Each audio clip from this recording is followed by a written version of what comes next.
Hello students, आप सभी लोगों का स्वागत है मैग्नेट ब्रेन्स हिंदी मीडियम में, जो आपको प्रोवाइड करता है 7वीं से 12वीं कक्षा तक के सभी विषयों के कंप्लीट वीडियो कोर्स, और वो भी फ्री ऑफ कॉस्ट। और ऐसा नहीं कि भाई एक चैप्टर 2 चैप्टर आपको फ्री कराएं और उसके बाद कह दिया जाए भाई किसी तरह का सब्सक्रिप्शन लो, कोई सा चार्ज पे करो तब जाके आपको कंप्लीट वीडियोस मिलेगी। तो भाई ऐसा यहाँ कुछ नहीं है। यहाँ आपको मिलता है best quality content, complete content, और इसके लिए आपको किसी तरह का कोई भी चार्ज नहीं पे करना।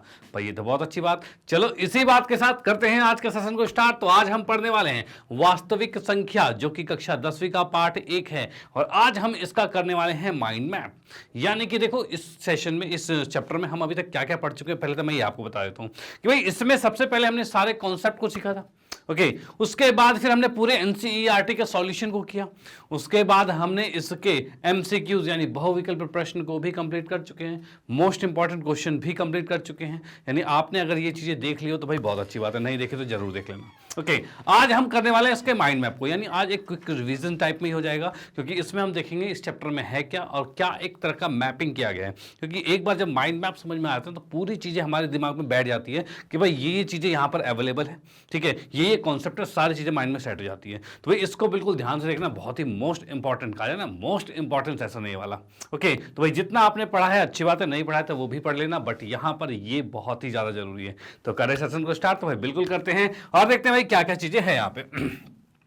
तो भाई सबसे पहले हम बात करें तो ये हमारा चैप्टर जो है वो क्या है, वास्तविक संख्याएं। तो भाई वास्तविक संख्याओं के बारे में, भाई सबसे मेन टॉपिक वास्तविक संख्या है। इसमें मोस्ट इंपॉर्टेंट चीजें क्या क्या हैं, तो भाई इसमें हमारे पास एक तो यूक्लिड के बारे में दिया हुआ है, यूक्लिड जी ने क्या क्या कहा गया था भाई, ठीक है। और उसके बाद क्या है, तो भाई उसके बाद परिमेय संख्या क्या होती है, ठीक है, परिमेय और अपरिमेय दोनों चीजें दी गई है। उसके बाद भाई बात करें तो भाई अंकगणित का मौलिक परिमेय क्या है, भाई कुछ मौलिक परिमेय था, कोई एक थ्योरम थी, वो भी हम देखेंगे। उसके बाद नेक्स्ट क्या है भाई, तो भाई अभाज्य गुणनखंड विधि क्या होता है, वो भी चीज हम यहाँ देखने वाले हैं। तो ये कुल आपके इस चैप्टर में यही 4 टॉपिक है। डन, तो भाई करते हैं इसको स्टार्ट। और सबसे पहले आते हैं किस पे, तो यूक्लिड के बारे में। देखो यूक्लिड की 2 चीजें थी, मोस्ट इंपॉर्टेंट दो चीजें, वो क्या है, तो भाई यूक्लिड एल्गोरिथम था और यूक्लिड का लेमा था। यानी यूक्लिड विभाजन एल्गोरिथम है और यूक्लिड विभाजन का लेमा है, भाई ये 2 चीजें थी। तो भाई ये लेमा क्या कहता है, एल्गोरिथम क्या कहता है, ये होता क्या है लेमा और एल्गोरिथम। देखो लेमा क्या चीज है, तो लेमा की बात मैं कहूँ कि कोई भी 2 संख्या, जैसे हम देख पा रहे हैं धनात्मक पूर्णांक ए और बी दिए हुए हैं, कोई भी 2 संख्याएं दी हुई है, ठीक है, और वो एक ऐसी धनात्मक पूर्णांक संख्या है, ठीक है। अद्वितीय पूर्णांक क्यू और आर मौजूद है तो संतोषजनक है। मतलब कहने का तात्पर्य ये है कि मान लो कि ए आपका 16 दे रखा है, ए 16 दे रखा है और ये आपके पास दे रखा है 5, ठीक है। तो क्या इस 16 को मैं लिख सकता हूं 5 गुने में 3 प्लस में 1 लिख सकता हूं। क्या लिखा जा सकता है, तो भाई बिल्कुल, यानी किसी एक संख्या को इस तरह से तोड़ के लिखा जा सकता है, जिसमें मैंने देखा कि ये तो ए था, ठीक है, और भाई बी क्या है, ये है, और कुछ एक्स्ट्रा चीजें आ रही है, वो क्या आ रहा है, तो भाई ये क्यू आ रहा है और ये आर आ रहा है, ठीक है। यानी कहना ये चाहता है ए और बी अगर आपको 2 पूर्णांक दिए गए हैं तो उस कंडीशन में अद्वितीय पूर्णांक क्यू और आर के मौजूदगी में ये इस समीकरण को, इसको संतुष्ट करता है, संतोषजनक करवाता है, ठीक है। यानी किसी भी संख्या को हम इस तरीके से तोड़कर लिख सकते हैं, भाई इस तरीके से तोड़ के लिख सकते हैं, ये कहता है विभाजन लेमा। डन, चलो भाई ये चीज तो हो गई। अब ये क्या है, इसके एल्गोरिथम के बारे में देखा जाए तो एल्गोरिथम क्या कहता है, तो एल्गोरिथम कहता है एक तरह का स्टेप होता है, और वो स्टेप्स किसके होते हैं, तो एचसीएफ निकालने के। यानी कि भाई सी और डी कोई 2 आपके धनात्मक पूर्णांक है, कोई 2 धनात्मक पूर्णांक सी और डी है। डन, चलो ठीक है। अब इसने कहा है जब सी और डी जब 2 धनात्मक पूर्णांक है तो उनका एचसीएफ हमें ज्ञात करना है। भाई उसका एचसीएफ ज्ञात करना है, जिसमें हम देख पा रहे हैं सी बड़ा है डी से, भाई सी बड़ा है डी, कोई भी 2 संख्या होगी तो एक बड़ा होगा एक छोटा होगा, ऐसे होगा, ठीक है। तो एक बड़ा है एक छोटा है। अब इनका एचसीएफ प्राप्त करने के जो चरण होते हैं यानी स्टेप्स होते हैं, वो बताता है एल्गोरिथम। यानी एल्गोरिथम क्या है, एचसीएफ निकालने के स्टेप्स को बता रहा है, और वो स्टेप्स किस अकॉर्डिंग बता रहा है, तो देखो यहाँ पे क्या है, यूक्लिड के विभाजन परिमेय को सी और डी पर लागू करें तो सी बराबर डी क्यू प्लस आर हम लिख सकते हैं, जैसे कि यहाँ देखा था। भाई ये एक रूल था, उसको हम यहाँ पे यूज कर रहे हैं, ठीक है। भाई क्या था, ए और बी था, तो हम ए बी को क्या लिख सकते हैं, ए बराबर में बी क्यू प्लस आर, तो वैसे सी बराबर में डी क्यू प्लस आर कर सकते हैं जब ये सी और डी है, ठीक है। भाई ये चीज किया जा सकता है, डन, नो प्रॉब्लम। चलो भाई ठीक है, तो यहां पर हमने देखा सी बड़ा है तो सी को इधर लिखा और डी क्यू प्लस में आर कर दिया। ओके, अब इसमें क्या चीज है, इसमें यदि आर शून्य है, अगर ये आर जो है ये शून्य हो जाए यानी 0 हो जाए, अगर आर शून्य है, ठीक है, तब तो ये जो डी है ना, ये जो डी आपको दिख रहा है वो सी और डी का, भाई यहां पर हम बात करें कि ये जो डी है हमारे पास, ये सी और डी का क्या हो जाएगा, ये सी और डी का HCF हो जाएगा। भाई क्या है, डी जो है वो सी और डी का HCF हो जाएगा। डन। तो भाई ये चीज सी और डी का HCF हो जाएगा, यानी कि कह सकते हैं यदि R नहीं है जीरो, यानी अगर जीरो है तब तो ये हमारा HCF हो गया, क्या चीज, डी। भाई ये डी HCF हो गया। अदरवाइज इसको दोबारा से चलेंगे, दोबारा से लागू किया जाएगा, यानी कि तो डी और R पर इक्लूड का विभाजन परिमेय लगाया जाएगा, यानी कि जैसे अभी सी और डी का लगाया गया है। अगर R जीरो हो गया तो सीधे लिखा भाई डी जो है इसका HCF है, ठीक है भाई, सीधे लिख दिया डी इसका HCF है, महत्तम समापवर्तक है। लेकिन अगर R शून्य नहीं हुआ तब उस कंडीशन में दोबारा से इन दोनों को लेके चलना पड़ेगा, यानी डी और R को लेके चढ़ना पड़ेगा और फिर सॉल्व करना पड़ेगा। ओके, अब भाई ये कैसे होगा, तो इसका एक छोटा सा एग्जांपल ले लेता हूं।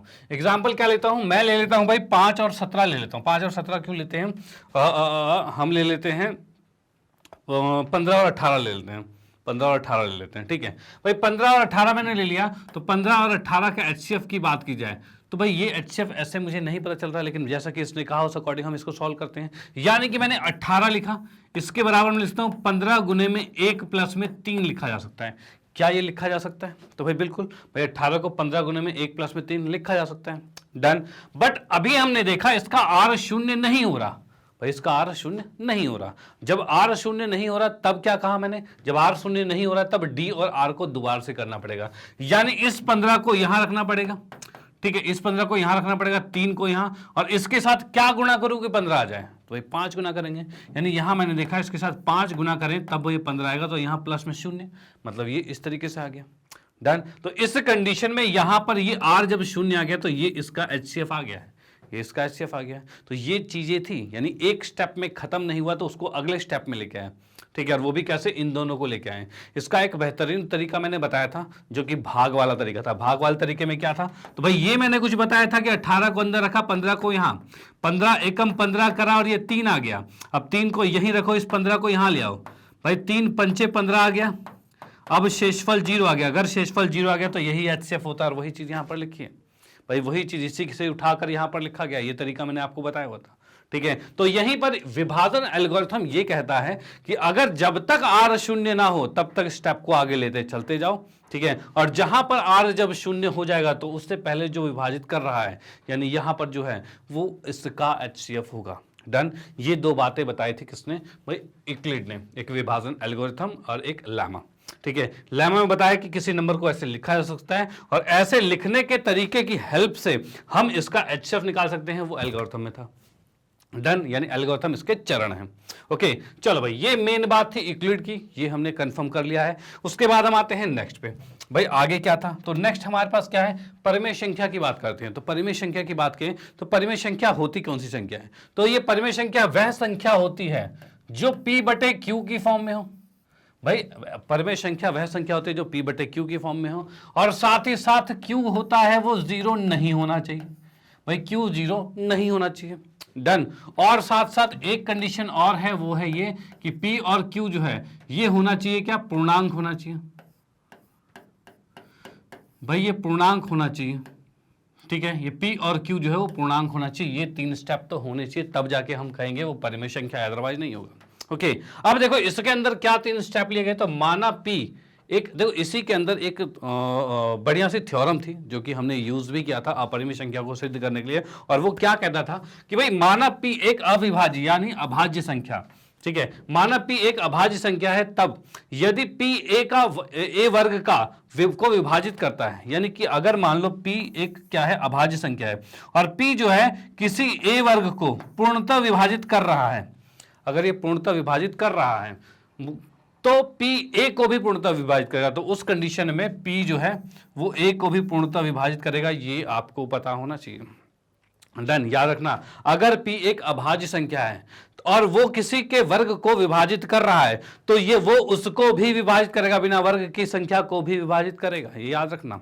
ओके भाई, ये बिल्कुल याद रखना। जैसे कि बात की जाए भाई 49 है, ठीक है ना, भाई 49 है, 49 है, ठीक है। अब ये 49 और ये 7 का वर्ग है, और 7 क्या है, एक अभाज्य संख्या है। अगर 7 इसको विभाजित करता है, 7 इसको विभाजित करता है, 7 के वर्ग को विभाजित करता है, तो उस कंडीशन में 7 जो है उस कंडीशन में 7 जो है वो 7 को भी विभाजित करेगा, दोनों को, यानी ये वर्ग को विभाजित करेगा और नॉर्मल को विभाजित करेगा, ऐसे सभी संख्याओं को विभाजित करेगा। बस एक कंडीशन याद रखना, ये p जो है, ये जो नीचे वाली संख्या है, ये हमेशा अभाज्य संख्या होनी चाहिए। डन। यानी कि अगर ये स्टेप ठीक है तो ये कंफर्म होगा ही होगा। अगर ये किसी के वर्ग को विभाजित कर रहा है तो वो बिना वर्ग को भी विभाजित करेगा, ये कंफर्म है। डन। ये कहता है ये वाला परिमेय हमारा। डन। चलो ठीक है, ये बात बिल्कुल कंफर्म होगी। अब इसका यूज करके हम जो अपरिमेय संख्या को सिद्ध करते थे ना कि भाई √3 एक अपरिमेय संख्या है, √2 एक अपरिमेय संख्या है, वो उसके अंदर ये चीज आती है। ठीक है, चलो उसके बाद क्या है नेक्स्ट, मान लीजिए x एक परिमेय संख्या है, मान लिया एक x जो है वो परिमेय संख्या है, ठीक है, जिसका दशमलव प्रसार शांत है। भाई देखो दशमलव प्रसार दो तरह के होते हैं, एक शांत होगा एक अशांत होगा, यही दो होंगे। ठीक है, तो यहां पर ये कहा गया x एक परिमेय संख्या है जिसका दशमलव प्रसार शांत है, तब x बराबर PQ, जो x जो परिमेय संख्या है, देखो परिमेय संख्या जो भी होती है वो P/Q की फॉर्म में होता है, तो वो इसमें लिखा है तब x को PQ के रूप में व्यक्त किया जा सकता है जहां P और Q सह अभाज्य हैं। सह अभाज्य का मतलब क्या है कि इन दोनों के अंदर कॉमन फैक्टर कुछ नहीं, यानी ये एक दूसरे को नहीं काट सकते बिल्कुल भी। ठीक है, यानी कि समझ लो ये 5 और ये 7 है, ठीक है, तो ये बिल्कुल अभाज्य संख्या हो जाएंगे। डन। चलो ठीक है, अब भाई क्या चीज है, P और Q सहअभाज्य है, तो और उसके बाद क्या है Q, अब Q का अभाज्य गुणनखंड 2 की घात m और 2 की घात n, सॉरी 2 की घात n और 5 की घात m है, ये चीजें। डन। यानी कि इसने कहा है कोई भी जो संख्या है, मान लो कि मैं कहता हूं कि भाई 20 है, मतलब कि 7/20 लिखा हुआ है, ठीक है, 7/20 लिखा हुआ है। अब इसको मैं करता हूं तो इसको क्या लिखा जा सकता है, तो 7/2 की घात 2 दूनी 4 पंचे 20, यानी 2 की घात 2 गुने में 5 की घात 1, ये लिखा जा सकता है। भाई ये लिखा जा सकता है। अगर किसी भी आपके परिमेय संख्या में नीचे जो है, किसी परिमेय संख्या के नीचे वाली संख्या यानी कि जो हर होता है जो कि Q है, उसका अभाज्य गुणनखंड 2 और 5 के फॉर्म में आए, यानी और कुछ नहीं आना चाहिए, सिर्फ 2 और 5 होना चाहिए, थर्ड चीज नहीं आनी चाहिए। ओके, अगर ये इन दोनों की फॉर्म में आता है तो यहां पर ये संख्या क्या होगी, शांत होगी, ये संख्या शांत होगी, याद रखना। ठीक है, यानी जब भी अभाज्य गुणनखंड में नीचे वाला जो होता है, जो Q है, जो हर है, उसके अभाज्य गुणनखंड 2 और 5 के रूप में आए तो वह शांत होता है, जहां n और m जो है, याद रखना n और m जो है वो हमेशा गैर ऋणात्मक होंगे, यानी कि कभी भी ये नेगेटिव नहीं हो सकते, ये कभी भी नेगेटिव नहीं हो सकते। ठीक है, नीचे जो आएगा वो ये इस तरह से आएगा। डन। चलो भाई ठीक है, तो यहां पर हम समझ गए भाई शांत क्या था। भाई इसी के अंदर परिमेय के अंदर पहले तो हमने समझ लिया कि ये कैसे अविभाज्य संख्या जो होता है, किसी का वर्ग को विभाजित करता है तो उसको भी विभाजित करेगा, बिना वर्ग को विभाजित करेगा। उसके बाद नेक्स्ट हमने देखा कि कोई भी परिमेय संख्या होती है उसमें हर जो होता है, अगर 2 और 5 का गुणनखंड है उसका, ठीक है, यानी इसके ही गुणनखंड है सिर्फ, तो उस कंडीशन में ये शांत संख्या दर्शाएगा। और अगर ये चीज अभाज्य गुणनखंड 2 और 5 के रूप में नहीं होते हैं, अगर नहीं होते हैं तो ये अशांत होगा। अशांत के अकॉर्डिंग कहा जाए तो 7 बटे में, जैसे 2 और 5 था, अगर मैं इसी में कर दूं भाई 60 लिख दिया मैंने, ठीक है, तो ये क्या हो गया, तो ये आ गया 2 का वर्ग गुने में 5 गुने में 3 आ गया। ठीक है, अब ये 3 आ गया, यानी 3 एक एक्स्ट्रा आ गया, 2 और 5 के अलावा एक और नंबर आ गया है। और जैसे ही थर्ड पर्सन आएगा अशांति फैला देगा, ये अशांति फैला दिया। अशांति फैलाने का मतलब क्या हो गया, तो ये संख्या अशांत हो गई। यानी आपको पता होना चाहिए जैसे ही हर जो है 2 और 5 के अलावा किसी और मतलब इसके रूप में ना होकर उसके अलावा कुछ और भी आ जाए या ये ना हो, ठीक है, तो उस कंडीशन में ये अशांत हो जाएगा, ये प्रसार दशमलव प्रसार अशांत हो जाएगा। डन। तो ये बात बिल्कुल कंफर्म हो गई। ओके, चलो भाई ठीक है, तो हमने शांत अशांत भी देख लिया, परिमेय संख्या के अंदर ये भी देख लिया। उसके बाद नेक्स्ट मोस्ट इंपॉर्टेंट चीज क्या है, तो भाई मोस्ट इंपॉर्टेंट चीज है अपरिमेय संख्या। ये तो परिमेय के हो गए, अपरिमेय क्या होता है, तो अपरिमेय संख्या जिसमें परिमेय के गुण नहीं होते, यानी कि इसको कभी भी P/Q के रूप में नहीं दर्शाया जा सकता। भाई इसको कभी भी P/Q के रूप में नहीं दर्शाया जा सकता, याद रखना। ठीक है, इसको कभी भी P/Q के रूप में नहीं दर्शाया जा सकता। और जैसे कि इसके ये जब अशांत होता है ना, तो ये अशांत के टाइम पे इसके आखिरी के नंबर जो होंगे वो क्या होंगे, रिपीटेड नंबर होंगे, यानी आवर्ती में होंगे, यानी 2 चल रहे हैं, 3 चल रहे हैं, या फिर 4-5 डिजिट वही रिपीट हो रहे हैं बार बार, तो इस तरह से इसमें हमेशा रहेगा। लेकिन इसके अंदर इसका जो दशमलव प्रसार होता है वो आवर्ती में नहीं होता। ठीक है, वो उल्टे फुल्टे नंबर आते हैं। ठीक है, यानी अनावर्ती होता है ये, ठीक है। इसका दशमलव प्रसार जो है अनावर्ती होता है, आवर्ती नहीं होता। और √2, √3 यानी ऐसे ऐसे संख्या ले लो भाई, अपरिमेय संख्या कौन से है, ऐसे ऐसे रूट्स में संख्या ले लो भाई, रूट में ऐसी संख्या ले लो जिसका पूर्णतः रूट ना हो। जैसे कि √4 होता है तो 4/2 का वर्ग है, ठीक है, तो 2 का वर्ग है तो वो तो कट जाएगा, तो इसलिए 4 को नहीं लिखते। लेकिन √5 5 का नहीं होता, ठीक है। अब √9 की बात करें तो भाई 3 का वर्ग होता है, √9 जो होता है वो परिमेय संख्या में आ जाएगा, ठीक है, क्योंकि √9 की बात अगर मैं करता हूं तो इसको 3 लिख दोगे और ये तो परिमेय संख्या हो गया। लेकिन वहीं अगर √8 लिखते हो तो वो यहां आएगा परिमेय संख्या में, √8 जो है वो परिमेय संख्या में आएगा, क्योंकि इसको कंफर्म नहीं किया जाता। ये ज्यादा से ज्यादा आप ऐसे लिख सकते हो, 2√2 लिख सकते हो, तब भी तो √2 बच गया, सॉल्व तो नहीं हुआ ना। तो इस कंडीशन से ये अपरिमेय संख्या होगी। तो अब आप समझ चुके होंगे अपरिमेय संख्या क्या है, परिमेय संख्या क्या है, इसके बारे में इस पे बताया गया है। ओके, तो ये एक सेकंड पॉइंट था जो मेन पॉइंट था इसमें। उसके बाद हम आते हैं नेक्स्ट पे। अगला हमारा क्या है, अंकगणित का मौलिक परिमेय जो है उसके बारे में देखते हैं, और अभाज्य गुणनखंड विधि है उसके बारे में देखते हैं। तो अंकगणित के मौलिक परिमेय के बारे में बात की जाए तो हर संयुक्त संख्या को अभाज्य के गुणनखंड के रूप में दर्शाया जा सकता है, ठीक है। यानी कि कोई भी संयुक्त जो कंपोजिट नंबर होता है उसको क्या करा जाएगा, कोई भी कंपोजिट नंबर की बात की जाए, जैसे कि मैंने कर दिया भाई 15 लिख दिया, ठीक है। अब इसको हम क्या लिख सकते हैं, तो भाई 5 गुने में 3 लिख सकते हैं। अब देखो इसको क्या दर्शाया गया है, तो 2 अभाज्य संख्या है, 2 अभाज्य संख्या 3 और 5 अभाज्य संख्या होती है, इनके गुणनखंड के रूप में इसको दर्शाया गया है भाई, इसके गुणांक के रूप में दर्शाया गया है। तो वही इसमें क्या है, हर संयुक्त संख्या को अभाज्य के गुणांक के में दर्शाया जा सकता है, तो वो हमने दर्शा दिया है, ठीक है। और वह गुणांक अद्वितीय होते हैं, यानी ये यूनिक है, यानी ऐसा नहीं कि 5 और 3 कर दिया इसके अलावा और भी कुछ आ जाए, तो नो, और भी कुछ नहीं आ सकता। बस हो क्या सकता है, तो इसके क्रम में बदलाव हो सकता है, यानी कि आप इसको 3 गुने 5 लिख सकते हो, लेकिन इसके अलावा और कुछ नहीं लिख पाओगे भाई। 5 3 है, 3 5 कर सकते हो क्रम में, ये नहीं कि किसी और संख्या को गुणा करके आप यहां तक पहुंच जाओ, तो नो, ऐसा पॉसिबल नहीं है। अभाज्य संख्या के गुणनखंड हुए तो वो बिल्कुल यूनिक होंगे और वही होंगे जो हैं। डन। तो ये आपके किसके हैं, अब कंपोजिट नंबर के बारे में, जो कि अभाज्य गुणनखंड हमने दर्शा दिया, जिसमें हम कहेंगे भाई जो कंपोजिट नंबर यानी संयुक्त संख्या जो है वो हम इस तरह से, जैसे x कोई भी नंबर है उसको p1 p2 p3 बढ़ते बढ़ते बढ़ते pn तक ये चला गया, ठीक है। यानी बहुत सारे गुणनखंड इसके हो सकते हैं, हो गए होंगे भाई, कोई संख्या बड़ी संख्या उसके बहुत सारे गुणनखंड हो गए, ठीक है। अब जहां p1 p2 बढ़ते बढ़ते n तक, ये सारे क्या है, अभाज्य संख्या। जैसे हमने यहाँ पर देखा 15 है तो 5 और 3 ये दोनों क्या है, अभाज्य संख्या, इनके गुणनखंड से ही वो कंपोजिट नंबर आपका, संयुक्त संख्या आपका बना है। Done, no problem, everything is okay. चलो भाई ठीक है। उसके बाद भाई ये तो हम समझ गए अंकगणित के मौलिक परिमेय जो है, मतलब इस किसी भी संख्या को हम तोड़ सकते हैं, कैसे, तो भाई अभाज्य गुणनखंड के रूप में तोड़ सकते हैं, ये बात हमने यहां पर समझ ली। उसके बाद नेक्स्ट आता है अभाज्य गुणनखंड की विधि। अभाज्य गुणनखंड जो उसके विधि के बारे में देखते हैं। तो विधि के बारे में देखें तो किन्हीं 2 धनात्मक पूर्णांकों के लिए a और b, उसका जो HCF होता है और LCM होता है वो उनके गुणांक के बराबर होता है। ये हमारा एक यूनिक फॉर्मूला है। क्या, कोई भी 2 संख्या है उसका HCF और उसका LCM जो होता है उनको अगर गुणा कर दिया जाए तो वो उन दोनों संख्या के गुणा के बराबर हो जाता है।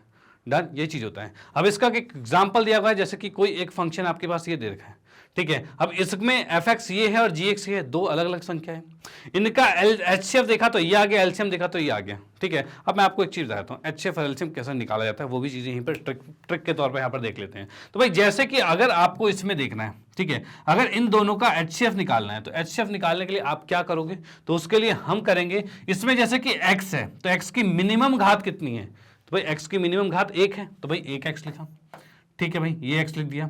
उसके बाद y की मिनिमम घात कितनी है, तो भाई 1 है, तो y की मिनिमम घात 1 आ गया, तो ये y लिख दिया, ठीक है भाई।